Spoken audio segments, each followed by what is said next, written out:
భగవద్గీత సాక్షాత్తు ఆ పరమాత్ముని నోట, వేదాల సారం ఉపనిషత్తుల ఉపదేశం, బ్రహ్మ విద్యా యోగ శాస్త్రం శ్రీకృష్ణార్జున సంవాదం.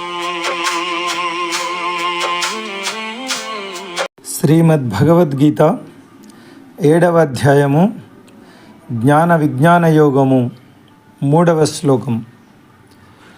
మనుష్యానాం సహస్రేషు కచ్చిద్యద్దతి సిద్ధయే యతతామపి సిద్ధానాం కచ్చిన్మాం వేత్తి తత్వతః. వేల మందిలో ఏ ఒక్కరో పరిపూర్ణ సిద్ధి కోసం ప్రయత్నిస్తారు, మరియు పరిపూర్ణ సిద్ధి సాధించిన వారిలో ఎవరో ఒకరు మాత్రమే నన్ను యథార్థముగా తెలుసుకుంటారు. ఈ శ్లోకంలో సిద్ధి అన్న పదం పరిపూర్ణత కోసం వాడబడింది. ఈ పదానికి ఎన్నో అర్థాలు ఉన్నాయి. సిద్ధి అన్న పదానికి సంస్కృత నిఘంటువు నుండి కొన్ని అర్థాలు ఇక్కడ చూడండి. అలౌకికమైన శక్తుల సంపాదన, పనిలో సాఫల్యము, విజయము, నిపుణత, నెరవేర్చుట, ఏదేని సమస్యకు పరిష్కారం,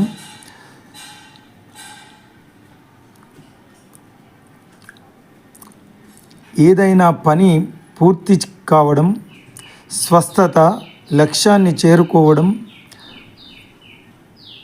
పక్వానికి వచ్చడం, అత్యున్నత సుఖము, మోక్షము, అసాధారణమైన నైపుణ్యము, పరిపూర్ణత. శ్రీకృష్ణుడు సిద్ధి అన్న పదాన్ని ఆధ్యాత్మికతలో పరిపూర్ణత అన్న అర్థంలో వాడుతున్నాడు. ఇంకా అంటున్నాడు, అర్జున, అసంఖ్యాకమైన ఆత్మలలో అతి కొద్ది వాటికి మాత్రమే మానవ దేహం లభిస్తుంది. మానవ జన్మ పొందిన వారిలో కొద్దిమంది మాత్రమే పరిపూర్ణత కోసం ప్రయత్నిస్తారు. పరిపూర్ణత సాధించిన ఆ జీవాత్మలలో నా సర్వశ్రేష్టమైన స్థాయిని మరియు దివ్య మహిమలను ఎరిగిన వారు చాలా అరుదు. ఆధ్యాత్మిక సాధనలో పరిపూర్ణత సాధించిన జీవులు ఎందుకు భగవంతుడిని గూర్చి యథార్థంగా తెలుసుకోలేరు? ఇది ఎందుకంటే భగవంతునిపై భక్తి లేకుండా ఆయన గురించి తెలుసుకోవడం కానీ ఆయన్ను గ్రహించడం కానీ సాధ్యం కాదు.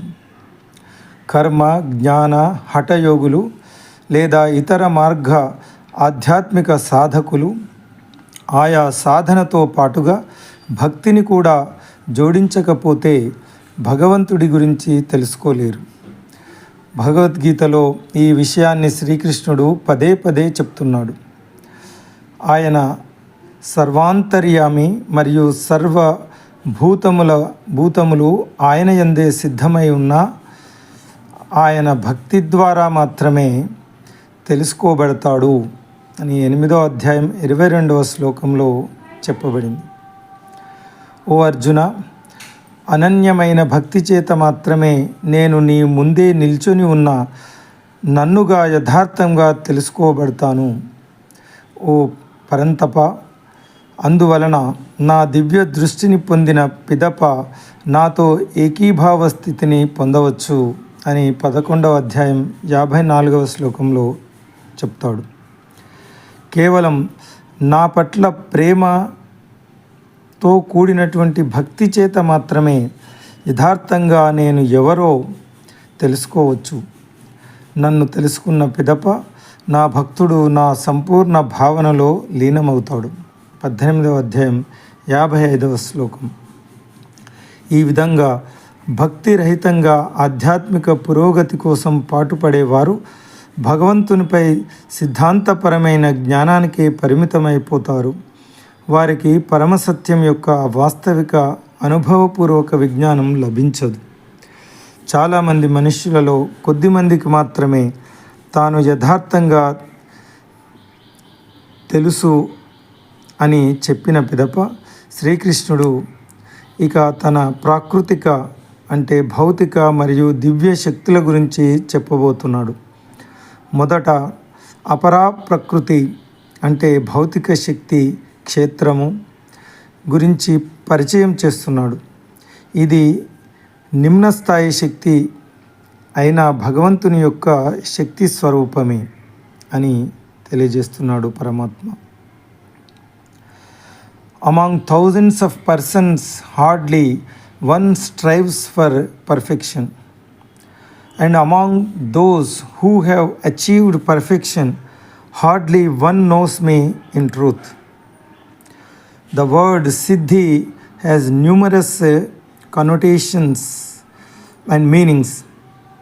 As per the Sanskrit dictionary, a few of them are attainment of supernatural powers, accomplishment, success, performance, fulfillment, solution of a problem, completion of cooking or a task, healing, hitting the mark, maturing, supreme felicity, beatitude, an unusual skill or faculty perfection. In this verse, Sri Krishna has used Siddhi for perfection in the spiritual path. He says only a tiny portion of the innumerable souls are fortunate to get a human birth. Among them, only a minuscule strive for spiritual perfection. And even among those perfected souls, one who are aware of my divine glories and paramount position are very rare. How is it that even perfected souls are unable to know God? The reason is without bhakti or loving devotion, it is not possible to realize the Supreme. Spiritual aspirants of karma, jnana, hatha, yoga, etc. cannot know God unless they include devotion in their practice. Sri Krishna has stated this fact several times in the Bhagavad Gita. The Supreme Divine Personality is greater than all that exists. Although He is all pervading and all living beings are situated in Him, yet He can be known only through devotion. Bhagavad Gita 8.22. O Arjun, by unalloyed devotion alone can I be known as I am, standing before you. Thereby, on receiving my divine vision, O scorcher of fuels, one can enter into union with me. Bhagavad Gita 11.54. Only by loving devotion to me does one come to know while I am in truth. Then, having come to know me, my devotee enters into full consciousness of me. Bhagavad Gita 18.55. Therefore, such spiritual aspirants who do not include devotion in their sadhana attain only limited theoretical knowledge or jnana and devoid of vijnana, the experiential knowledge. They are unable to know God or the absolute truth. Sri Krishna has stated in this verse that only one among numerous humans knows Him in truth. In the next verse, he moved on to describe the material and spiritual dimensions of his energies. Om Tat Sat.